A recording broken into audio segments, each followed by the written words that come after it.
Welcome, everybody. Your host is speaking, Michael Grady. Yes, this is another episode of Heavy Hitters. I have a very impactful show today. Today's show will be talking about something that's currently going on in the world today, but we're only going to be talking about certain things in a particular area. I'm talking about the military, and the two issues that I want to talk about is racism and sexism in the military. Yes, people, that is a problem, especially coming from someone who served in the military. I didn't experience none of the sexism that happened in the military, but I'm pretty sure it's been going on. But I definitely had firsthand knowledge of racism while I was in the military, my 10-year career. You know, I look at it like this, people. Like, for someone that puts their life on the line, why do I have to experience such bigotry and such hate just off the color of my skin? And not even with the racism part, but why should I feel like I'm inferior to my male counterparts? This is very tough coming from someone that dealt with those things. But like I said, I know I'm not the only one that dealt with certain situations in the military like that. I mean, it's hundreds and thousands of people that experience that, but we have people that don't want to come out, and we have people that are scared to explain their true feelings on what they experienced in the military. That's why I'm using this platform right now to get the awareness out to the folks that, hey, it's okay to talk about it. If you feel like when you're military, if you're not even in the military, and if you still bothered by this, there's avenues and approach to get help with you're dealing with certain depressions, if you're dealing with certain issues like substance abuse due to the trauma that you suffered in the military. There's always a channel out there to reach out. And I have numbers at the end of the segment. I have numbers that I will give out to most of the people that may be, going through those things, to give them a call if you can't seem to talk to the people that you're actually feel like you can so-called trust. Because we as persons in the military community, we feel like our trust is within our brethren in the military. So if you can't trust the people that you work side by side, that you put your life on the line with, then you have a problem. And the problem needs to be addressed, and it needs to be cleaned up. And we're going to address that right now on Heavy Hitters. By the way, I want to introduce, I have a special guest today that's going to be talking about personal experiences that she dealt with in the military. So without any further ado, I want to introduce her, my lady friend, Sally de los Santos. Did I do that right? I'm trying to put that stank on it. I'm trying to put that stank on it, though. You do it for me. You introduce yourself on how you want the community to know. My name is Araceli de los Santos. Oh, see, you didn't put the stank on it. Hey, it ain't Mentos, it's Santos. Okay, exactly. Yes. Yeah, man. So I'm telling you, I was telling the public, man, about the topic that we're going to be talking about today. We're talking about racism and sexism in the military. Now, I brought you on to the show because, along with myself, you're prior military. Oh no, I'm sorry, you're in the military right now as we speak. Am I correct? Currently serving, yes. Okay. Well, the topic, like I said, the topic is here, and you're here for a particular reason. Let me know and let the viewers know why this is important to you and why it needs to be addressed, and why are you using this platform to give your sense of awareness on why people, on how they could deal with it and how you dealt with it throughout and even currently with your time in the military. Okay, well, first and foremost, thank you so much for having me on your platform. Thank you for entrusting that the information that I provide will be useful to the masses. My name is Araceli de los Santos. I'm a sergeant first class, and I'm currently active duty. I've been in the Army my whole life. I just turned 39 on the 11th of this month. Will be my 21st year of service. My intent is not to be here to be like, thank you for your service or anything like that, because I would just like to soften whatever emotions are going through anybody that's listening right now that is currently serving. Maybe they have PTSD because of the way that they were treated. I personally have had a wonderful career in the Army. It's definitely great. So what I'm about to say is, and I want to make this clear so I'm not misunderstood or misinterpreted by any means. I love the Army. It is not the Army as a whole. Right. I'll be discussing the behavior of these people that are empowered in a leadership position and they're abusing it, and how it has affected me as a 39-year-old E7 in the United States Army, as well as my children. Wow. So there's no like animosity. Like I could care less what anybody thinks, but let me just say that. It's not for clout. It's not for that. It's for anybody that is fucking struggling and suffering in silence. I'm here for you. All right. That's what's up. Yeah, and I just want to. I didn't mean to cut you off though, Sally. I just wanted to let people also know too. Like, this is no way, shape, or form. She made it perfectly clear, people. This is no way, shape, or form bashing the military, because, like I said, I have great things to say about the Army, but it's certain things that need to be brought out. It's certain things that you need to rip this Band-Aid off if it's a continuous problem. I got out the military in 2005. Okay, she's still in. So you do the math. If I was experiencing this in 2005 and she's still in 2021, that's a long time, people. That's a long time. And it's a problem. We need to address this cancer now. And that's why she's on the show, to give people that voice. She wants to be the voice for you. She wants to be the voice for you. So if you have a problem, you can go out and reach out to someone and let them listen before they judge you, though. I'm sorry, Sally. You can go ahead. No, that's awesome. And I'm here, like I'm not sponsored in part by anybody. I'm honored to be a guest on your show. This is my experience. If it resonates with anybody that's tuned in, whether they're watching or just listening, if it's for you, keep it, do better. If it's not for you, help somebody else, but stay tuned. So I'm going to give the short version. I'm from San Antonio, Texas, the Lone Star State. All right. I'm third cowboy boot wearing. Hey, okay. You already know. Yosemite Sam is y'all mascot, huh?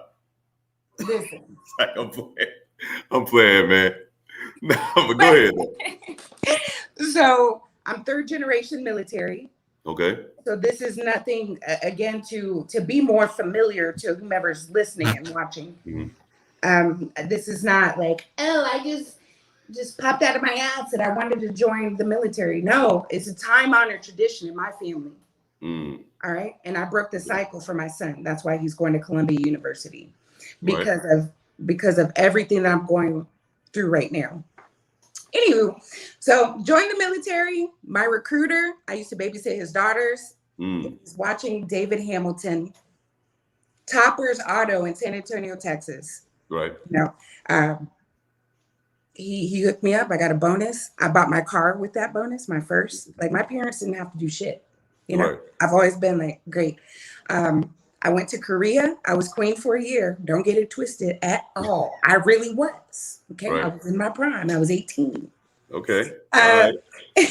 So after Korea, and I worked at, it was called ADAPC back then, Drug and Alcohol, or Army Substance Abuse Program, or SUBC, whatever they call it these days. Right. So I was at a 2-star level as an E1. Right.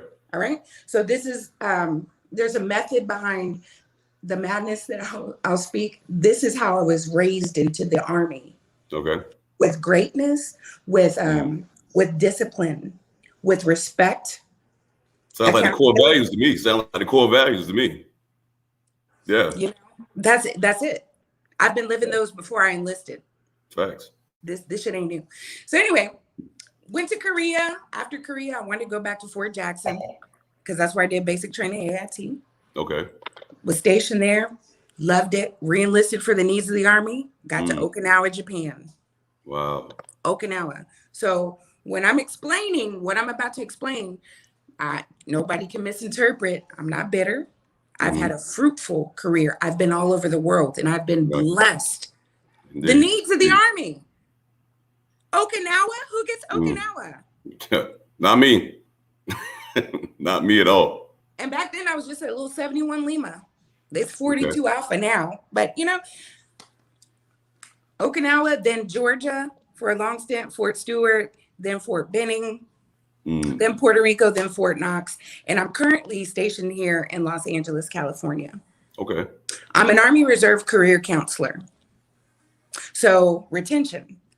That's interesting though. That's interesting because since we're talking about this topic, dealing with retention and the numbers, I don't know what the numbers are right now, but since we're on this topic, I'm pretty sure that since it's going on in our military today, the numbers are probably not where we want them to be. Am I correct? You are absolutely correct, Grady. Why do you think that is? Let me just ask you. Well, I mean, obviously, like, you know, some people, well, when I was in the Army, I just give you my own personal experience. When I was in the Army, you know, certain things we stood by, like the core values, like you were displaying earlier. You know, we live by that. I know I did with the job that I had, because that's all I eat, sleep, and shit, period. So, you know, when I look at the Army from then in reference to not even the Army, I'm talking about the armed services. So I'm talking about all branches. Right. So when I look at it now, when I look at it from then to now, I don't see that same type of structure. You know what I'm saying? I feel like it's a lot of gaps and a lot of wiggle room for certain things to happen in the military, because certain people will be put in positions to scrutinize others when they have issues. It's very interesting that you would say that. Right now, and I'm just gonna like just go on burst. A little over 3 weeks ago, I was considering AWOL or suicide. Oh, wow. Here I am, a career soldier, residing in beautiful housing. They're taking my full BAH. I have beautiful views, but I'm here suffering in silence. There's a lot of toxicity with people that are placed into a leadership position in which they're not trained. Right. Leadership is a learned behavior, but I have it naturally. I didn't join the Army to become a leader. I've always been that bitch. Okay. So since I have self-confidence, self-assurance, I'm like just trekking along. In terms of numbers, I have a population of soldiers from the inactive ready reserve. Right. And it's like my organization, it's like everybody's sharks. If they're coming off of active duty, the soldier, they move into the individual ready reserve. Right. The career counselors like myself, but I don't practice this. Just like they see them as a number, scoop them up. Let me put you in this reserve unit. I don't give a fuck what happens with you and your family. Right. We're not going to support you. We're here to get the number. Okay. We don't give a fuck. So they don't give a fuck about the soldier that they're bringing from another service, because everybody has that 8-year obligation, whether they're on a 6x2, a 3x5, 4x4. Okay. That's what's going on currently. I came here and I changed the game because I am who I am. I'm a mother hen. Exactly. So they tried to set me up, and let me know if I'm losing you. When I got here, they didn't have any Black females. I'm talking about empowering women of color. Right. Specifically. They didn't have any, they didn't have a female, and they didn't have a woman of color on the team. So they just threw me here. I came from Fort Knox. I was working at my headquarters. So I was doing a different capacity. Let me show you how nobody can fucking break me. Right. They threw me here. They made me go to, like, I live in like close to Long Beach. They would make me report to Sherman Oaks, which is far as fuck. Even if it's like 40 miles. Right. It's like almost like 2 hours to get there. Because I'm a Black woman, they needed to have their numbers. Oh, wow. All right. Quotas. So, the quota. Yeah, we ain't recruiters. However, you're exactly right. Yeah, I know. I used to recruit, so I know the game. I never thought this would happen to me. And so for anybody of color, man or woman that's listening, you ain't alone. Right. This shit is actively happening. It's for real. And it's funny, and I didn't mean to cut you off. I didn't mean to cut you off, Sally, but it's funny that you said something to the degree of empowerment. Like I'm gonna tell people this right now, fellas. If you listen to me right now, anything you do, a woman could do as well. Period. So if you're going to sit here and try to use the tough guy role, like a woman can't do what you could do, now you even got in the military now that women can be in combat arms. They could have did that shit years ago. You know what I'm saying? All of a sudden, you want to put them in combat arms now because the heat was on your ass. What? The heat was on them because, like I said, and fellas, you can get mad at me all you want on this one. I'm equal with this when it comes down to this. Like I had podcast before with this. It should have been about equal pay, but the thing is that if anything a man can do, a woman can probably do, if not better. So when you want to empower a woman and even a woman of color, that's just I just don't understand that. I don't understand that at all. And I know, like, just from you talking about your experience, I know you went through that along with many other women of color, and it's not right. I'm sorry, I didn't mean to step on you. No, you good. And I'm glad that you said that, because that's not what I was used to coming up in the ranks. And I'm not saying that there's like a rank specific way, but there was a way. Like if you're E4 and below, you're going to eat shit. You're going to have to go through this, whether you're combat arms or not. Why the fuck am I going through this as a senior NCO? That's true. I'm an E7 promotable. I'm an E7 promotable. The disrespect is real. Right. So my thing, not even because I have children, just because I'm mother hen, who the fuck is suffering in silence? Whose child right now is suffering in silence? Right. I want to give them hope, because I like all the resources, military one source, IG, Inspector General, equal opportunity, freaking security forces. I have talked to everybody, and I know people are dying like, what's your concern? I'll get to that point. I am resilient. Everything that I have done is the gods are looking out for you, girl. Oh yeah. Because I've had zero support for the last 37 months being here. It's crazy. And it's not the Army in total. So it's let it out, man. Let it out, yo. Okay. I know I see the passion though. I see it. I see the passion. Like I said, this is a topic that needs to be discussed. So don't hold back. Let it go. All right. Let it go. All right. So I told everybody about my great career up until I got here. You know, I like the name of your podcast, Heavy Hitter. If Heavy Hitter was a person, that would be me. In my yo. Can't nobody fuck with me. That. I like that, yo. To caveat of what you said, in terms of what women can do, like the thing about me, I'm so humble and I know my role as a woman. You know what I mean? I know my role as a professional. So to have both of those, nobody can fuck with me. They're trying, they're acting. They're trying to. But I have the best of both. I have that knowledge and I conduct myself accordingly. So there's no way when I look at the things I'm about to discuss that happened to me, that should be happening. Right. I mean, and even with the two topics that I'm using today, Sally, like that's a form of sexism, but it's also, I wanted to ask you this too. As a woman of color, do you also feel like this is an act of racism since you was in that situation? Absolutely. Because here, and I'm just going to keep it real, I'm going to be on burst. We're here in SoCal, Southern California. Okay. Everybody in my organization, we're all E7s and E8s. All right. Right.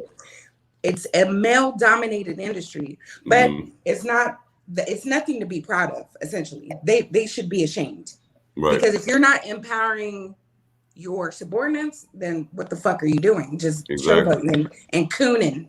And the reason why I'm talking about this too, these are our people that are fucking hindering my progress.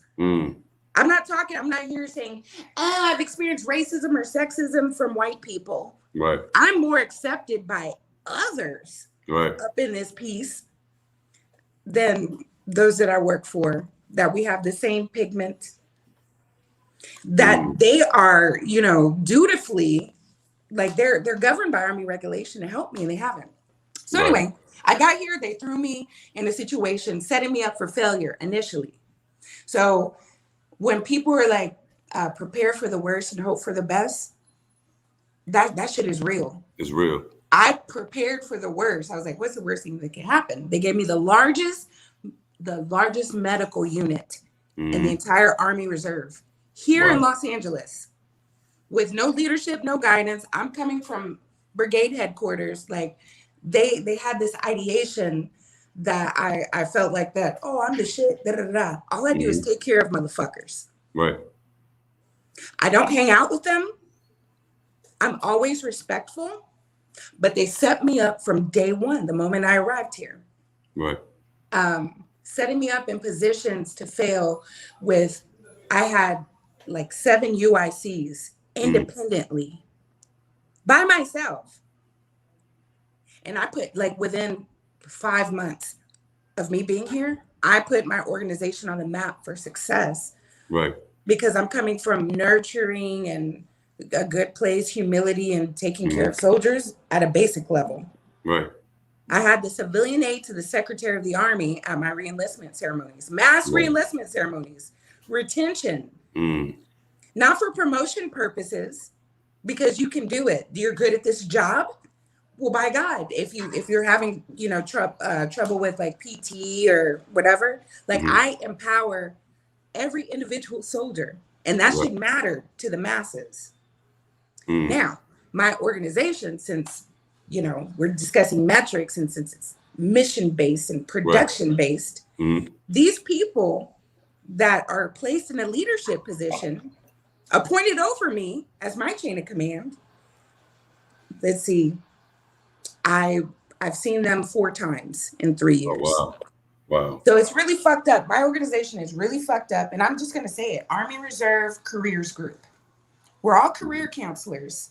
And only me and my proteges and my 2 mentors do right by the soldier. Right. We follow policy. But we, like, my heart swells for humans and animals. Wow. So this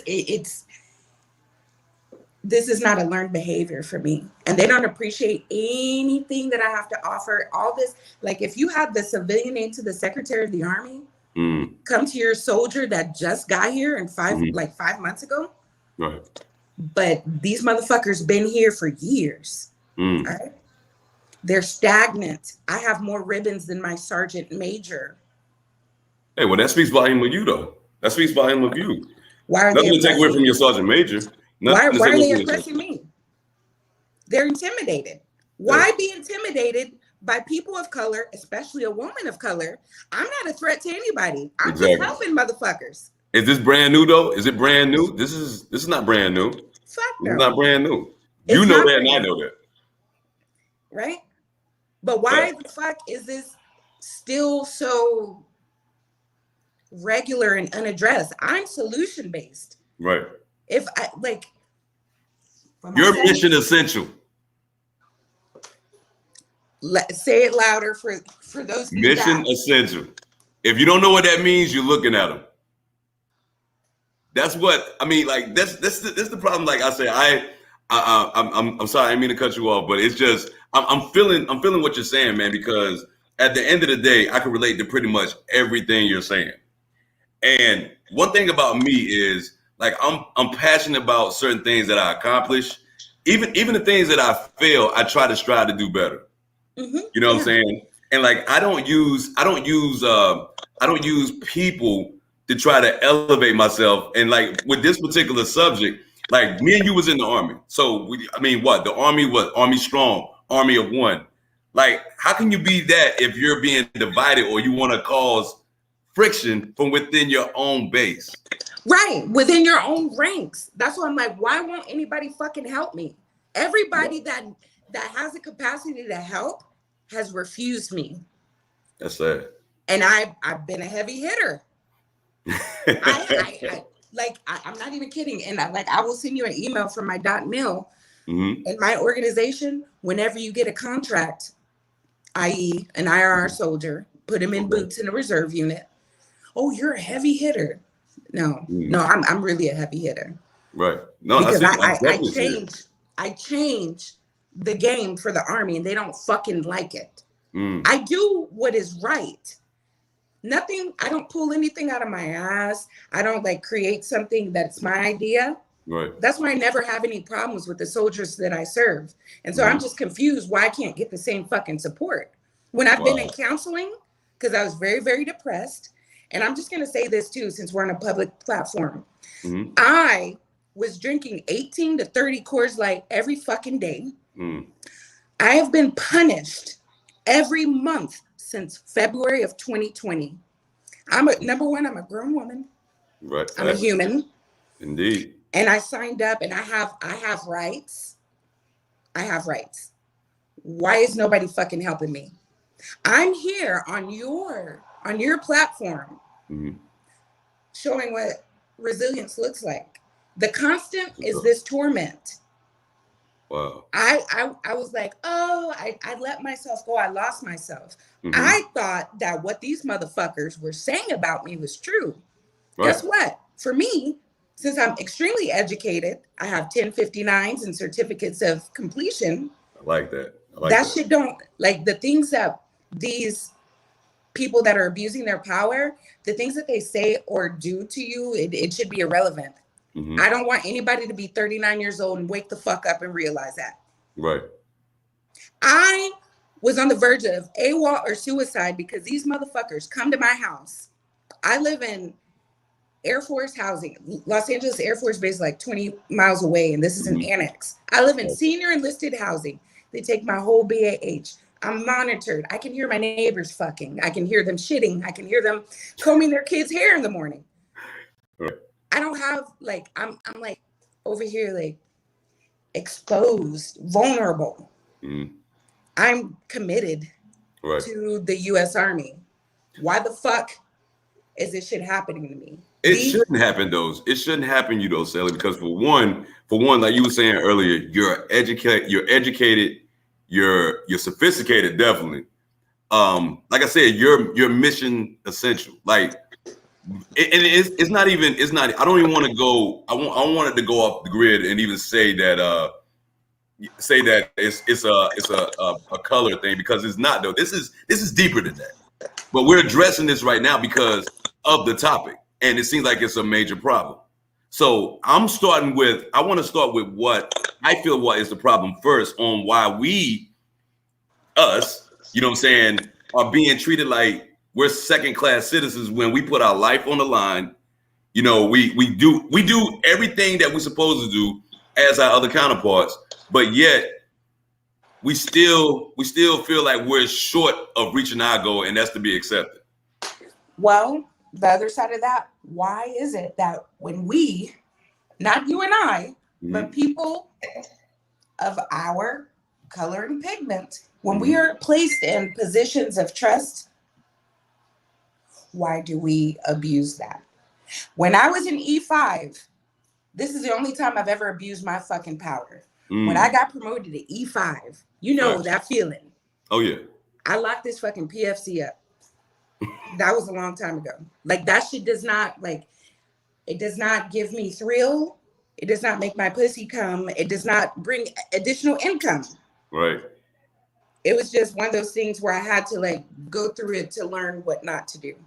Oh, wow. It's ineffective to belittle, degrade, bamboozle. Right.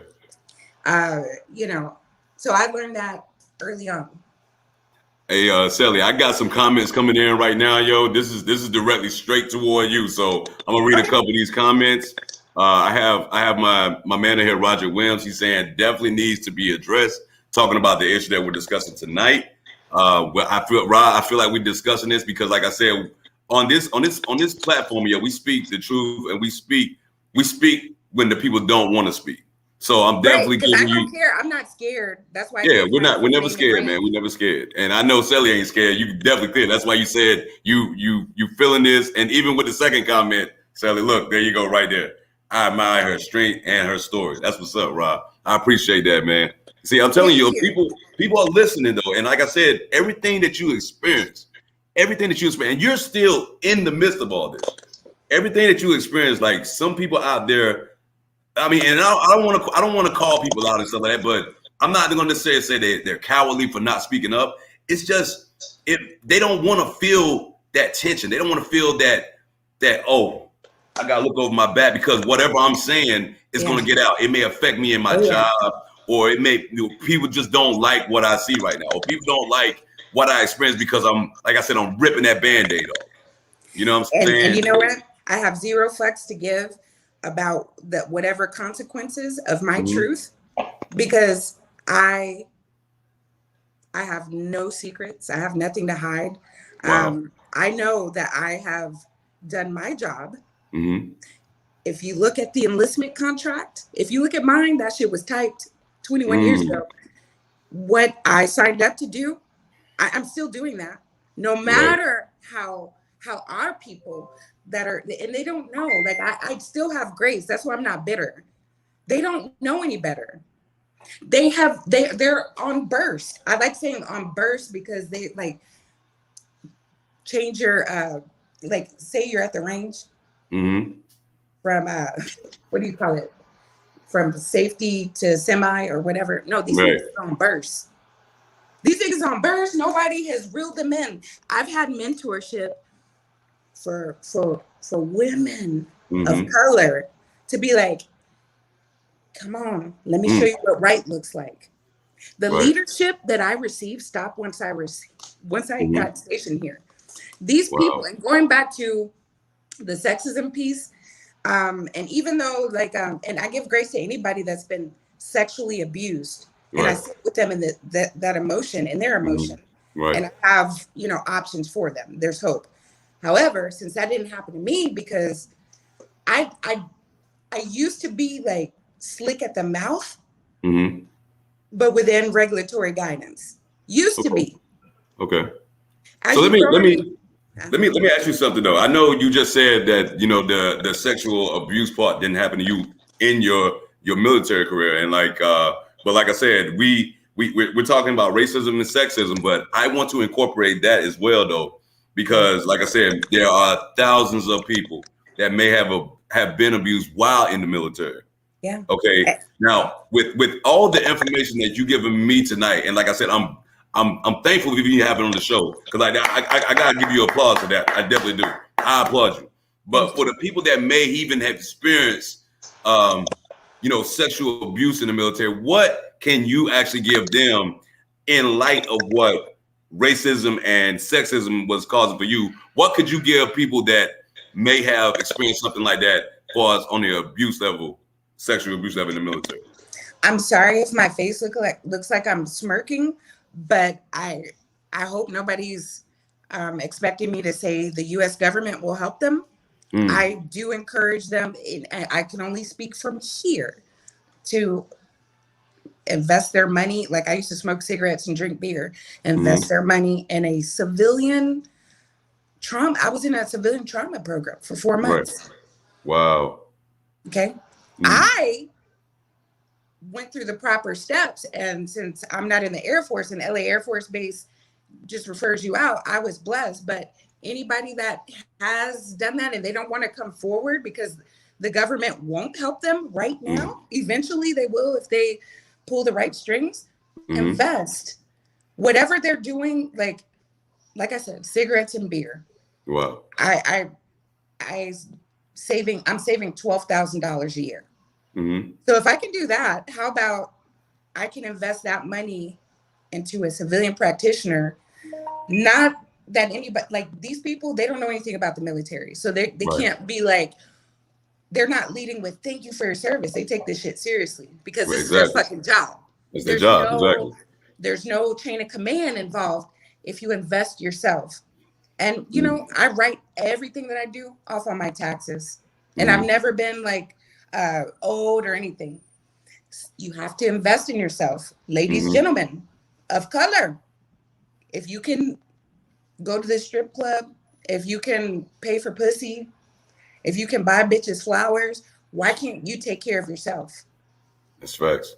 If you can expect men to do things for you, why can't you do any, like it? I'm self-sufficient is what I'm saying. Everybody needs to take action themselves. It doesn't need to be like theatrical and like demonstrative. No, fuck that. Right. You move in silence. You don't suffer in silence. I You like move. that. You move in I like silence. that. I like that. I wanted to speak of the agencies too. I've gone through NAACP in Compton and Long Beach, and they told me because I'm a slave to the U.S. government, they can't help me. I came to them with facts, no emotion attached to anything. Exactly. Right? I know like this is probably the second time people are like seeing me and they're like, oh, you know, she's high energy. No, zero emotion. Facts. I like Right? that though. Definitely like that. And then I had to enlist my kids because I'm like, well, fuck, nobody's fucking listening to me and this shit is happening. I've provided proof, and I'll get into that. That's really meat and potatoes, then I'll wrap it up. Right.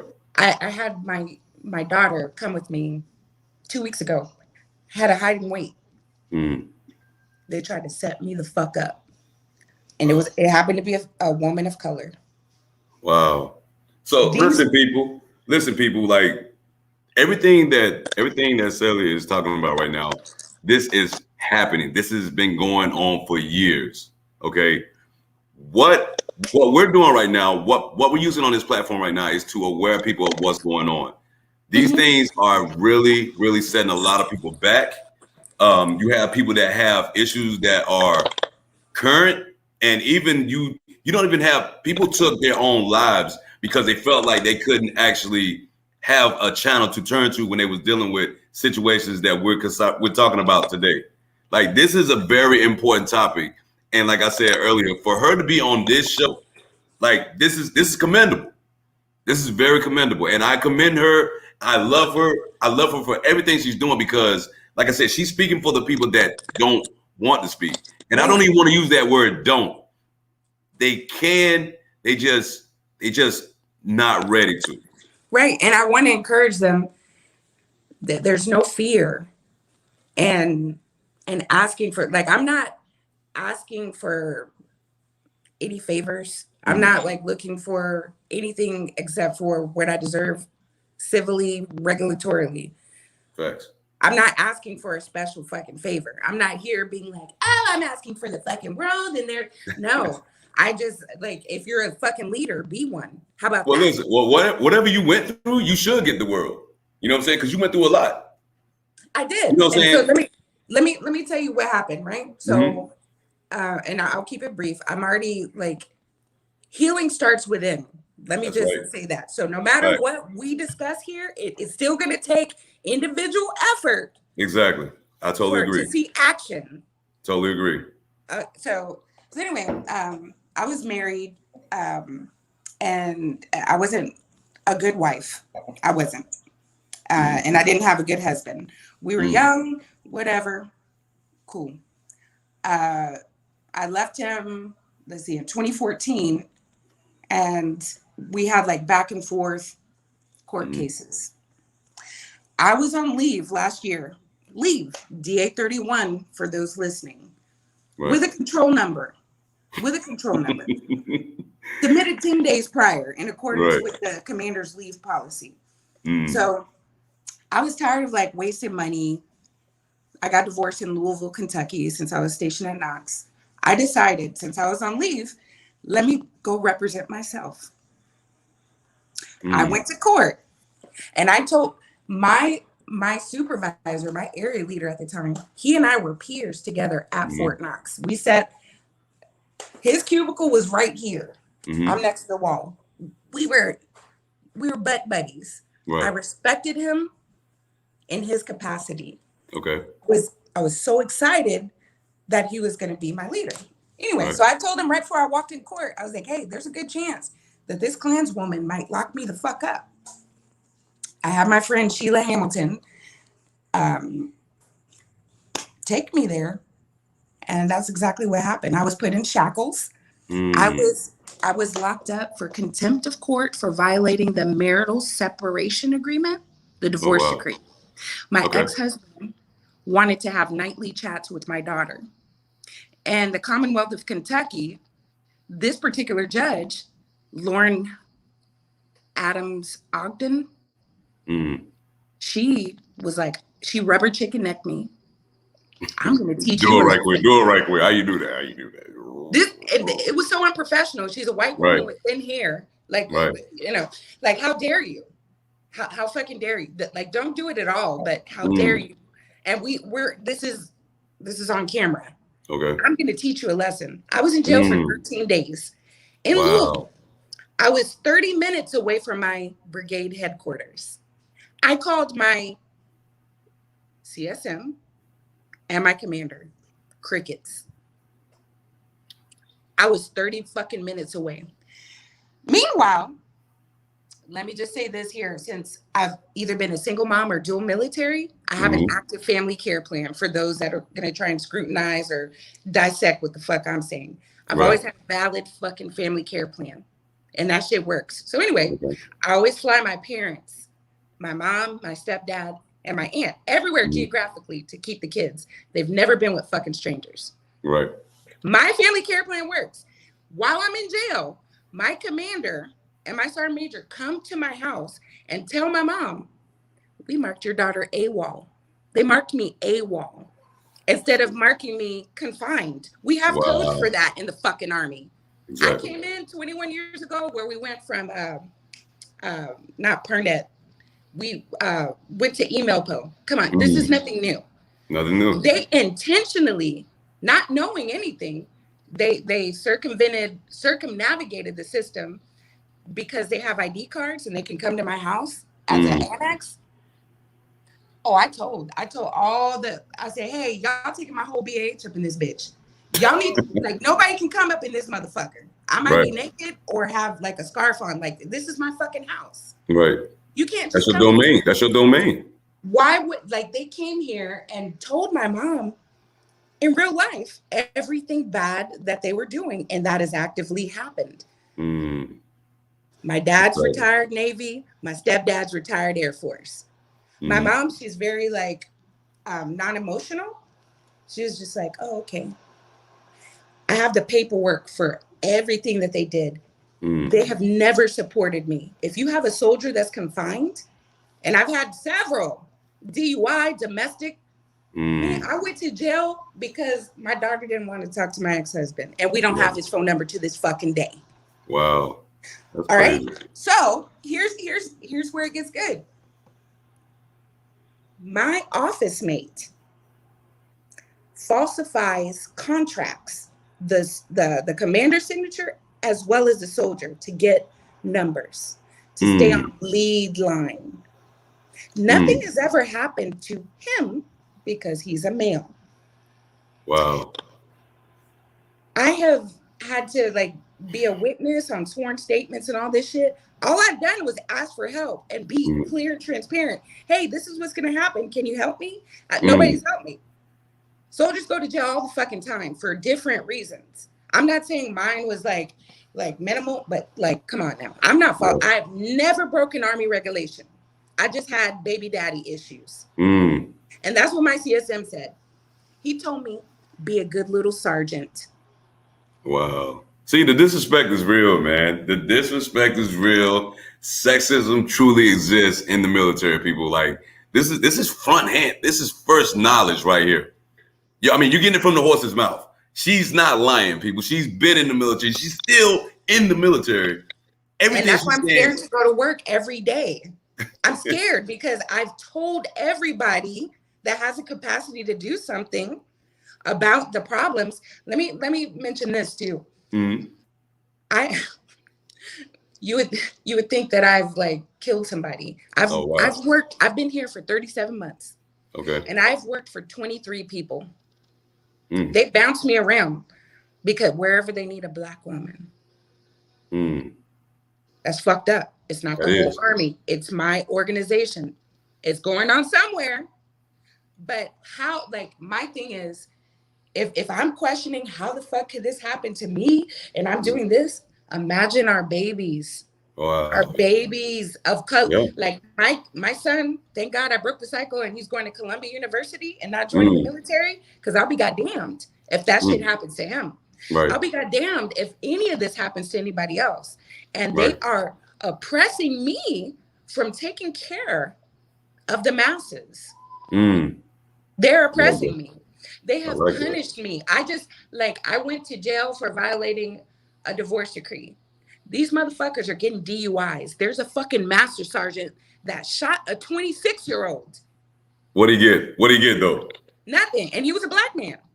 Yeah. This motherfucker went to work, didn't tell anybody. They sent it to the recruiting command. They thought it was a recruiter. No, it happened to be a career counselor. Wasn't me, because he's a man. He got off scot-free. I haven't been able to recover in my career since I went to jail. Nobody has helped me, and they're in reasonable commuting distance. Nobody wants to be a leader in my organization. Nobody wants to support me. So after that happened, after I went to jail, and it was fucking crazy. There were like some bumpkins in there, bitches with no teeth. Like, I've never been in trouble. I've never seen people on drugs in real life. Wow. I'm from the north side of San Antonio. Anyway, I was so protected and supported. Even the COs, I was like crazy. I was like, oh my God. I've never been away from my kids unless it was for TDY. Right. Never. Never. And so they were like, female, shut the fuck up. Calm down. We're going to help you. Everybody was retired military or was a veteran. They were like, we know this is fucked up. We're going to get you out of here. Wow, man. I have had so much support externally and zero support internally in the organization in which I've served my entire adult life. That's crazy. It's a fucking problem, Grady. It is. No, man, listen, you don't got to tell me. I can hear your story. I can hear your story right now. And I feel sorry for you to have to go through this. But what makes me feel even more angry and more upset is the fact that you even said for yourself, it's even our own people of color that will put their foot on your own people's neck. And let me clarify this right now, people. I don't want people to think that it's a race thing, but it's bigger than a race thing, people. It's a human being thing. Okay? It's a human being thing. This lady is a human being. You know what I'm saying? She is a straight up human being. She has done everything possible to try to be a role model, not just for her own kids, but for other people that may want to find a particular person to look up to. Like, I look up to this lady and I don't even know her from jump. So for somebody to use their ego as a flexing tool to sit there and just try to dictate the growth of this woman, that's sad. But when your own people is doing to you, that's even worse. And like I said, it's not that the fact I'm attacking the black community. I'm attacking every community. If you're doing it to a white person, to another white person, it's still wrong. Okay. But we're talking about the fact that, it's already a struggle that most minorities go through day in, day out in this country, but yet we still find a way to keep us down. Yeah. Why the hell do we do that? I don't know. It's not right. And just from hearing her story, damn it, you need to wake your asses up. I'm sorry, Shelly. They do. They really do. If anybody, everybody's a leader. I always say everybody's a winner. Whatever power that you have, you, Grady, me, we just use it for the benefit of helping humanity. If not, we need to reevaluate what the fuck our purpose is. Right. I'm not here. Here's the thing for me. I'm an only child. I only know love. That's how I'm when you only know love and kindness and you just share that shit, when something happens to you, it's oh my God, somebody needs to fucking do something about it. Right. I looked at myself. I took a hard look at myself. I had my mentor look at my entire record because I was like, where the fuck have I gone wrong? I had personal issues regarding the decisions that I made years ago. Why the fuck am I being punished for that now? It's a major lesson. It's a lesson. It's not okay, but we can survive.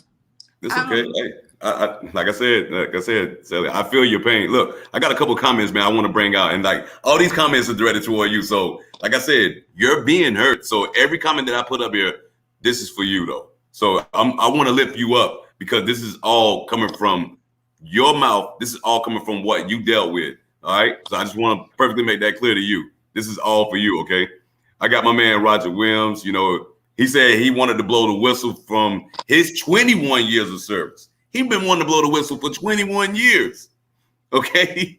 We got is that Dory Brown? We got Dory Brown saying That's my cousin. Thank you for your straight up honesty. Dory, yes, she came up here. See, they support you. That is my cousin. Come on, Yes. come on, Dory. Listen, I'm telling you. listen. They're showing you love, though. They're showing you love. She came back with That's another my comment cousin. saying, Let me tell you something. all right. Let me just, Dory. Oh my God, I don't think I would be alive if it weren't for her.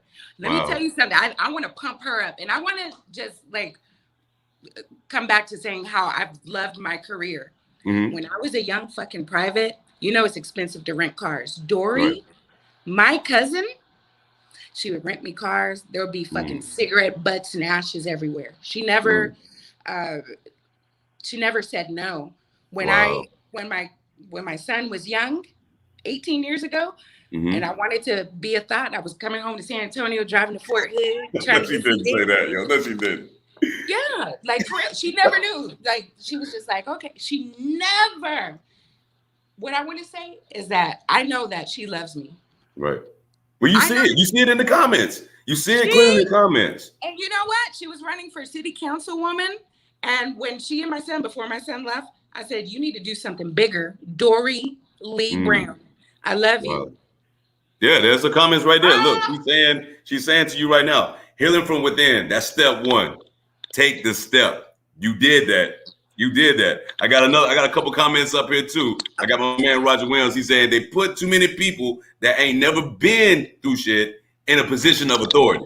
That is fact. Roger, you better add me as a friend on what? We need to talk. Fact. Look, and then I got my man Gary Smoot. You already gonna know who this is. Yeah, Gary Smoot saying, thank you so much for your service to this country. You are a hero. See, that's love right there. Oh, look, and matter of fact, speaking of love, do I gotta say anything more? People love you. People love you. You know what I'm saying? People love you. Like I said, my intent is to, all I know is love. That's all I want to fucking share. I want people to do their jobs. What is going on in my career currently is not procedurally correct. Fact. But me being on your platform and the content that I have discussed, and it's impacting Roderick. Come on. Yeah, that's my man. That's my man, 20 grand. There is hope. There's so much hope. There's hope. I don't want anybody to give up. Wow. Even if they I can't control what anybody says or does or thinks, whatever. But I want them to be specific, like I am. Look at the behavior, not the people. Like I don't give a fuck. My commander, he's fat. He's an MP. And I think he's gay because he'd be like, girl, da da da. And I don't have anything against gay people. Hey, we're not knocking them. We're not knocking them. Not at all. My son is gay. Like, come on. And that sounds like one of those things. I have Black friends. No, but I mean it. My son's gay. So, and I'm bi. So, like, I'm not like attacking personally anybody. Right. We have to consider the source in which these derogatory, harmful things to our character. We need to consider who they're fucking coming from. We need to look, and it's an individual effort. We don't need validation from others. When I look at my I Love Me book and see all the great shit that I've fucking done, can't nobody take that shit away. Grady, can't nobody take it away. So I wanted to tell everybody that's out here, and I didn't tell my whole story, just a bit, and I hope everybody... You gave them enough. You gave them enough because, like I said, they replying. The masses is speaking. Like everything that we talked about, people are replying. This is not for me. This is for you. So, granted, when you spoke the words that you spoke tonight, when you spoke that touched a lot of people, and hopefully the people that commented, it touched them, and hopefully the people that are not commenting, they can come out of that darkness and do the same thing you did tonight. Yeah, I don't ever want anybody to contemplate AWOL or suicide. It's not an option. Right. Okay. For me, and going back to the resources, I called Military One Source. They're open 24/7. They gave me a referral to some dude that didn't know what the fuck he was doing. Right. Called the suicide prevention hotline. You press 1 if you're a veteran. Right. They didn't do shit. They were like, oh, you're not currently suicidal. We're gonna end the call. I'm positioning myself so that I can do this for free, give this information for free. So that 24/7, if somebody was in the predicament that I was with a fucking 30-pack of Coors Light beer in base housing with nobody to help me, I want to do that for free. I'm not bitter. Right. Yeah, I can tell. I see the smile on your face. Mira, motherfuckers want me to be bitter and have like bad shit to say. No, I speak facts that are verifiable. You don't have to. I'm not telling people not to waste their time on those resources. It didn't work for me. I had to look at myself. Yo, we got Rod. We got Rod coming back with a comment. It's kind of funny though. We got Rod talking about the only thing I got from the military is that check, ching, for the rest of my life. I think I'm pretty much anti-military. Like Rod, what you crazy, man? We don't want to bash it. We won't. Like I said, people got different views though. But like I said, the struggle is real. Like when you experience certain things in the military, it causes a reaction. You know what I'm saying? That's a reaction from him because of what he experienced the 21 years that he was in. Yeah. You know what I'm saying? The stuff that I experienced from the 10 years I was in, like I said, it was good. But when, like I told y'all, I'm gonna give y'all a little briefness about my situation through racism. Like, yeah, I'm gonna put this joke. I'm gonna put him out there. I'm not gonna say no names, but it was a situation to where, you know, jokes and stuff. You know, I take heart to certain jokes and stuff like that. But when someone tried to attack my race and try to make it funny, I have a fucking problem with that. So when I was in Iraq, now granted, I'm in Iraq serving my country, putting my life on the line. A Caucasian male was telling other guys a joke, and the joke to me was derogatory because he made me part of the joke. You know what I'm saying? He made me part of the joke, and I felt like, yo, you only doing this because I'm a black man. You're only doing this because I'm the only minority in this group. He basically made a joke to saying, and it's messed up what the joke was, but he made a joke saying, why do people walk like this? And he was pimping. And you know, most minorities back in the day, we used to pimp all day. We used to pimp. You know, we got that swagger. Everybody want to shit on our swagger, but we got that swagger. My dad still walks like a pimp to this day. Yes, you want to be like this. We got that swagger. So he was like, well, why do people, you know, walk like this? And he was pimping. And then the comeback with the joke, he was saying, because they get tired of walking like this with his arms dragging on the ground like a gorilla. Yo, that shit, listen, I'm gonna tell you right now, people, that happened to me in 2004, 2005. I put this on my grandmother, rest in peace, grandma. If it wasn't for me being in the military, yo, I would have bodied that dude. Period. That was, to me, was the most ultimate disrespect that I ever experienced throughout my whole military career. And if I would have went to somebody and told them about that, nothing would have happened. Not a damn thing. But let me do something that's minuscule. Oh, you bet your bottom dollar my ass would have been up doing extra duty or had an Article 15. You know what? This man just insulted my race. Not just me. Insulted my damn race by saying some stupid shit like that. Period. So I know what it is. I know what it is to go through racism. I know what it is to deal with being looked at as a second-class citizen. I know that. You know what I'm saying? I'm coming out because I feel like it needs to be addressed. Just like you came out with your experiences while you was in the military. Oh, not while you're still in. Yeah. And I want to give grace to, and I'm going to say their names, their first names only, to Tiffany, Ariel, Cindy, and Wintress, because I haven't been a good friend because of everything that I've been going through. That's all I could talk about with them. Now, recently, I can be like, oh, you're so beautiful. Have a wonderful day. Right. I don't have to talk about this fucking torment. Right. I don't That's have to. crazy. So Ariel and Tiffany, Mm. and they've seen everything firsthand. They've seen everything firsthand, but they never denied me or my children. They've always Wow. been supportive, Okay. near and far. So, So I'm gonna sit there and I'm about to wrap up my segment because I'm on an hour schedule, but I love we win over, man. That's what you get when you're having fun. When you're having fun, time flies. Okay, but there's nothing funny about this, people. This is serious. You know what I'm saying? This is a serious situation, and I'm glad we brought this stuff out. I got a couple comments I wanted to read before I go to the last call, so you can give your final comment, Sally. oh, Roderick, come on, sir. Yeah. He lighted it up. He lighted it up. He said, "I did my time. I saw how that shit was. No doubt. We got Gary Smoot. That's real. That's real. That's the military will cause you trauma. That's facts." And my man Roger Williams saying, "WTF? I don't even got to say what that means. Y'all know what it is." But and I guess he's talking about the situation now with. Then he came back and said what he said right here. Yeah, go ahead. All right. So one last thing that I wanted to highlight.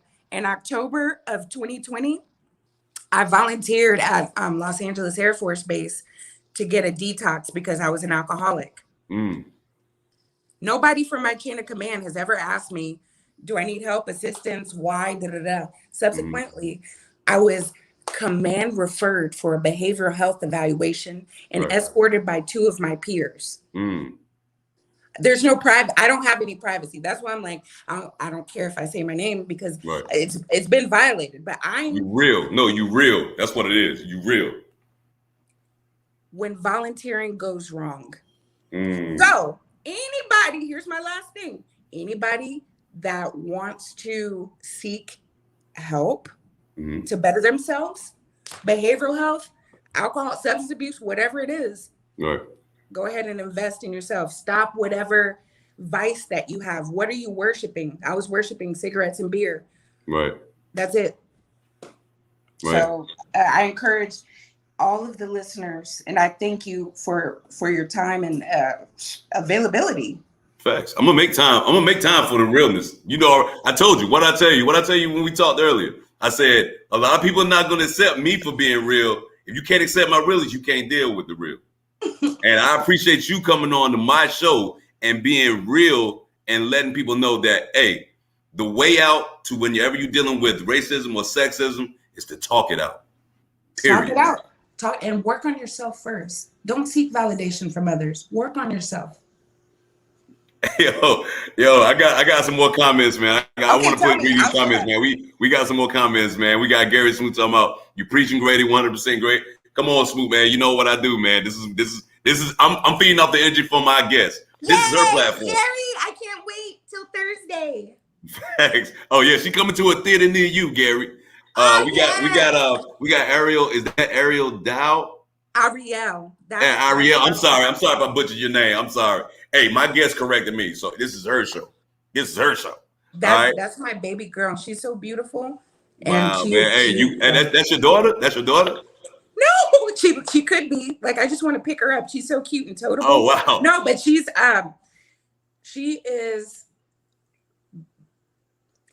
not my peer, even though we're the same rank. She's a true leader. Okay. A woman of color that is always empowering. Yeah. Facts. That's my bitch. I love you. Oh my God. I love you. Yo, we got Gary Smoot talking about this show tonight is a banger. Bow, it's gonna be lit on Thursday. Because of her. It's a banger because of you, though. It's a banger because of you. Really? And then he want me to ask if she want to go on the not your typical podcast show. Fuck yeah, let's do it. No, you don't. I will never repeat. No, that's my man, yo. Hey, hold on. Matter of fact, yo, I got some more comments coming in. They coming in flurries. Look, yo, I don't want to butcher your name. I'm just gonna say it. Straight facts. That's all I'm gonna say. Facts. I don't want to. Oh my God, that's my baby. I love you. Oh my God. Oh, this is your fan. Oh, go. Oh. Hey.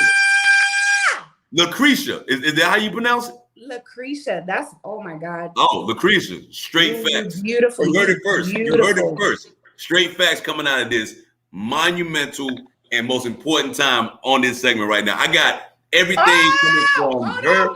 Let me give Lucretia some Give credit. us some love. Give us some love, though. Let me give her some credit because the first time, like, I'm an equal opportunity leader, but she has way more experience on all types of levels. Wow. Women empowerment. When I went to her, she told me like straight up regulatory. She didn't feed it like the women that empower me. They don't feed into my fucking bullshit, whatever period of life I'm going in. Wow. They always provide solutions. Factuals. Greer, Dow. Oh, I said I wanted to say last names. Man, I'm telling you, man. I'm telling you, yo, like, I'm so grateful. Great. Hey, I'm telling you, man. Look, see, look at all this love you getting, man. Then see, people, this is what you got to understand, yo. For when you talk about certain things, regardless of how hard the situation may be, when you talk it out, people react to this. Like, you see all the love that she's getting today. Like, all this love is coming because she took the proper avenue to lead forward, take charge, and do what a lot of people are afraid to do, and that's come out. And I wouldn't have been able to do it by myself because if it weren't for those strong Black women, I'm telling you, wow. I'm telling you, I would be E1 right now. When I first got here, I was slick at the mouth. Facts. I was newly divorced. Oh, I was ready to fuck shit up and tap niggas' jaws. I'm not that person. I already know you. I already know that. I already know you, man. Hey, like I said, your energy is powerful. Your energy is powerful, man. And like, yo, I know you up here. I know from you speaking your words, man. I'm pretty sure you got people out here. You got people out here acting like this right now, man. You got them ready to get it in because they want to come out and enjoy their damn self. Get it, Martin. Get it. He got it. He got it. Oh yeah. People are not feeling empowered. People are not feeling empowered. They feeling more motivated to move and react. Yes. Oh, well, you know what? And that's the thing. You said react. I was working on a response. That was my thing. Like I was responding to oh wow. Hey, here, your girl. Hey, she's coming back saying she's telling the truth about her attitude. Man, she ain't got no attitude, man. I'm a real person. Why the fuck aren't we verified? Hey, real recognize real. Hey, let me get them fingers right there. Real recognize real, yo. Real recognize real. You understand? But look, man. Why aren't we verified? Why aren't we verified? This is on some real shit. It's straight real. 1,000% real. All right. Thank you. Yo, but look, I'm about to get ready to close this show off, man. Yo, I thank you for coming on, man. I had a blast. Everybody that came on, everybody watching the show, thank you for your support. And like I said, man, whenever you're dealing with a situation, regardless of what the situation is, you always have avenues to settle your situation, but don't deal with it alone. When you talk about it, you be about it. And when you take action, people react to action, and people are going to sit there and take what you say seriously, because if you don't say anything, it's like it never happened. Facts. So you got anything else to say? No, thank you. Man, yo, you my girl, man. You my girl. I'm gonna check up with you on a regular basis too, man. Yes, no, me too, because I gotta follow up with you on what we discussed. Hold on. I'm gonna ask you too, because I know you want to give a couple shout outs. Matter of fact, ladies first. You want to give a couple shout outs on the show right now? Give your shout outs right now to who you want to give it out to. Oh my gosh. So I wanted to give a special shout out to my mentor, Sergeant Major Kimmy. That's all I will say. And then my associate mentor, Brandy. The ladies that Are you winking at me? I'm sorry. Man, I feel like I look like I have a turban on. Anyway, man, you good. I want to give a shout out to my parents for always being supportive. Right. My stepdad, who is actually my dad, my mother, they've never told me no, because I come correct. I want to thank my children. Facts. My son, Jalen Matthew, he's back in the Bronx doing big fucking things. I gave him my whole paycheck. This motherfucker was like, I got a job. I didn't ask for that shit back. Okay. Right. I'll eat rice and beans until the 15th. Hey, I ate rice and that's it with butter. When I was coming up, me and my brother, that's all we ate. So, hey, bro, I'm supporting you on that one. All right. So, and especially my daughter, she's so motivational and she leads by example, because She stayed silent, but she never suffered at all. Right. So, I have no reason to give up or quit. So I wanted to thank those people. And of course, thank God. First, giving honor to God. Thank you. Wow, yo, that's powerful. Man, I'm gonna give a couple shout outs, man. First of all, I should have did this at the beginning of the show, but I'm gonna do it right now. I want to actually do a personal shout out to Roxanne Shante. Yes, I want to personally give her a shout out because I saw her on Instagram. I don't want to put her business out there, but she's doing great things for herself.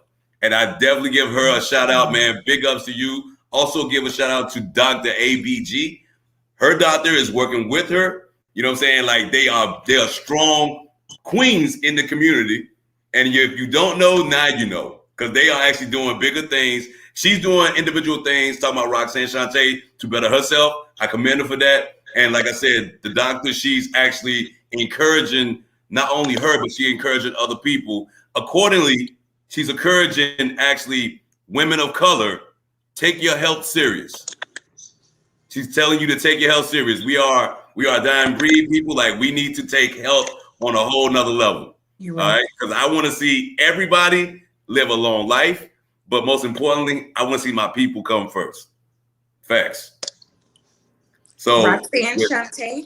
Yes, Roxanne. You know who Roxanne Shante is, girl. Come on now, don't be like. You may not know who she is. You may not know who she is. You younger than me. You younger than me. No, I know. Yo, and shout out to Smooth Talk. Shout out to Vincent Bird, Not Your Typical Podcast. Shout out to all them guys, man. If you tune in to either Smooth Talk, Not Your Typical Podcast, they have great shows. I think they was doing a show tonight. I want to give them big ups. They're my brothers. Who else I want to give a shout out to? Shout out to again. I'm gonna shout out to the whole NC because that's what I've been doing. I'm from North Carolina. I love North Carolina. That's my family. That's my upbringing. You know what I'm saying? I love you guys. Y'all stay strong. And shout out to you, Sally. Like you are inspiration not only to me but to the thousands and hopefully millions of people that you affected with your story tonight. I gladly appreciate you. I love you. You know what I'm saying? Everybody, you guys be safe. Man, this is a hell of a show. And I gotta have you on, man. And like I told you, I'm gonna be checking up on you later on though. So you got my number. You got my number. I do. So I'm gonna be calling you on the regular just to see what's up. I'll make sure you're good. Oh, and you better keep me smiling because I like how you're doing right now. I like always. Yes. Thank you so much, brother. All right, man. Yo, you be safe. You too. Take care. All right, man. Yeah, man, that was a good segment, man. But at the end of the day, man, we gotta take this thing seriously. And just from listening to her statement really impacted me. And like it really hit close to home because I have some people in my family that are going through certain situations, even right now, that it's not even only affecting them, it's affecting me too, because I see that they're going through the struggle. But at the end of the day, man, I want to say this. Come out, talk about it. Don't be scared. We just seen a lady just literally put her whole life out there and tell people what she went through. So if she could do it, everybody else can do it, man. I love her for that. I love you for even taking the time out to listen to this story. And most importantly, if you having issues, don't do it alone. Seek help. Talk to somebody because that's where it's at. All right, man. Y'all take it easy. Heavy hitters, I'm signing out. Deuces.